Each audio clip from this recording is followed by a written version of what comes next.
Long ago, in a distant kingdom where dawn painted the skies with gold and crimson, there stood a palace of great splendor. Its walls were carved from pale stone, its towers touched the clouds, and when morning light kissed its peaks, they gleamed like silver crowns.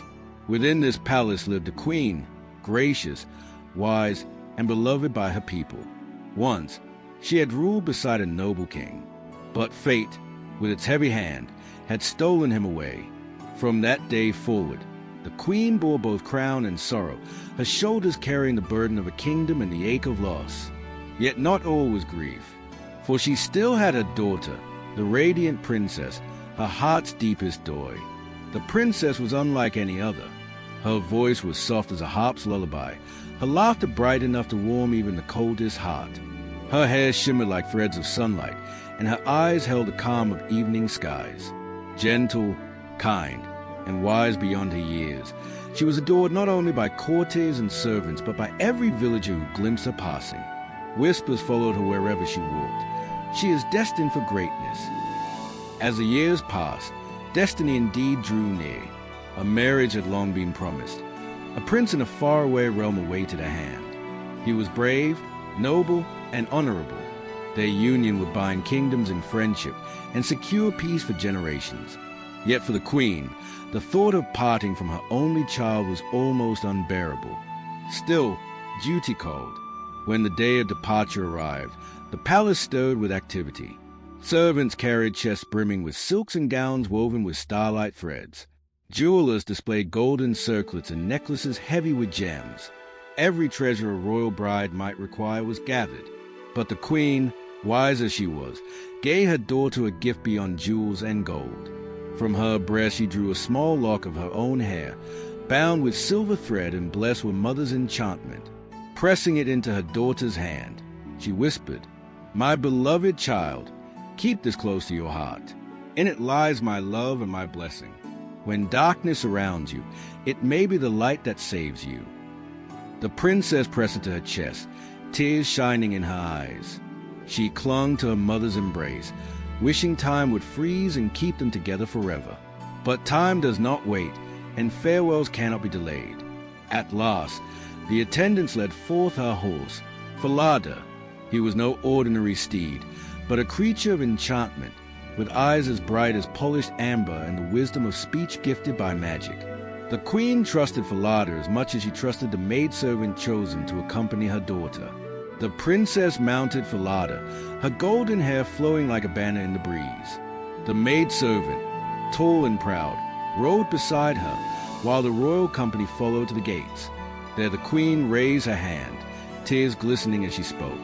"Farewell, my daughter. Go with courage, and may fortune guard your path. Remember always that you are loved."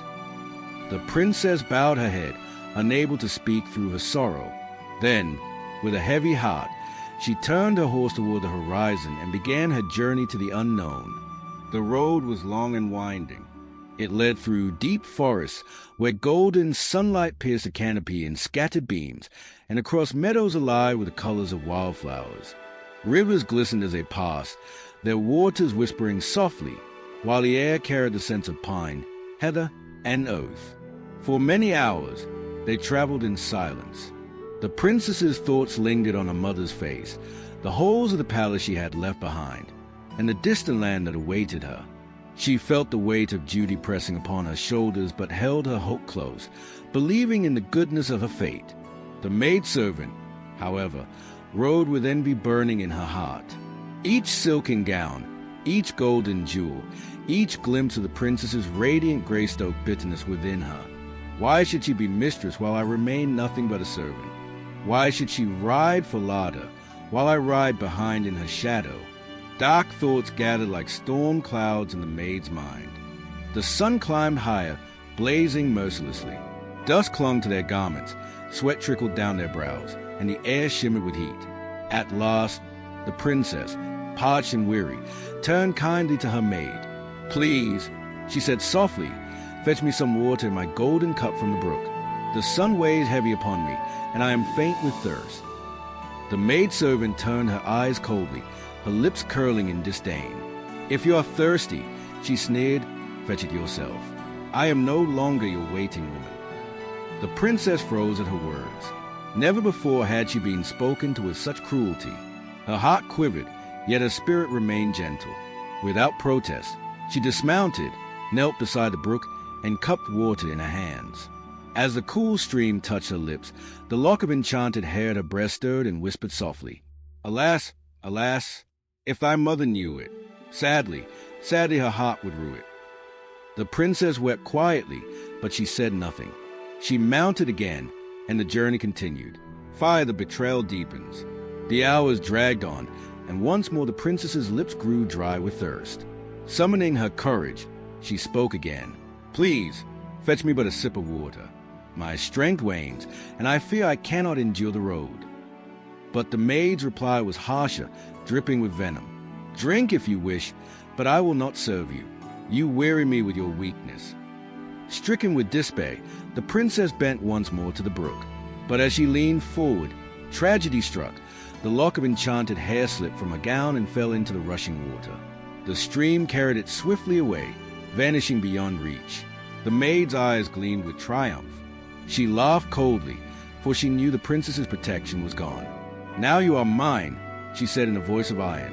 "You shall give me your horse, and your royal garments as well. From this moment, I am the princess, and you are nothing but my servant. If you dare speak a word of truth, your life will be forfeit."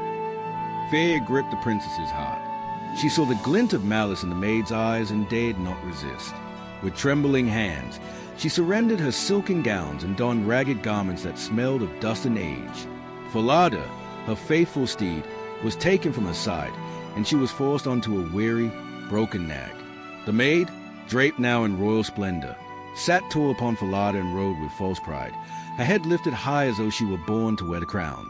At last, after weary days, the towers of the prince's castle rose before them, shining bright against the sky. Banners streamed from its walls, trumpets sounded, and servants hurried forth to greet the bride. The false princess descended with a regal smile, every inch the noble lady she pretended to be. The prince himself came forward, his heart full of admiration, and welcomed her warmly. Never for a moment did he suspect deceit. And the true bride? She stood aside, clothed in rags, her heart heavy as stone. No hand was offered to her. She was but a shadow, unnoticed, unwelcomed, unrecognized. Yet one man's eyes saw deeper. The old king, father to the prince, watched keenly from his place. His gaze, sharp as an eagle's, fell upon the maiden in rags. Though she stood humbly, her grace shone through. The sorrow in her eyes spoke of secrets hidden in silence. "Who is this maiden?" he asked. The false bride, quick of wit, replied smoothly, "She is but a girl I brought along for company. Give her some task, that she may not sit idle." And so, the true princess was cast down. Her name, her place, her dignity, stripped away. She was sent to the fields to tend the king's geese alongside a boy named Curdken. From that day forward, the world called her not a princess, but simply the Goose-Girl,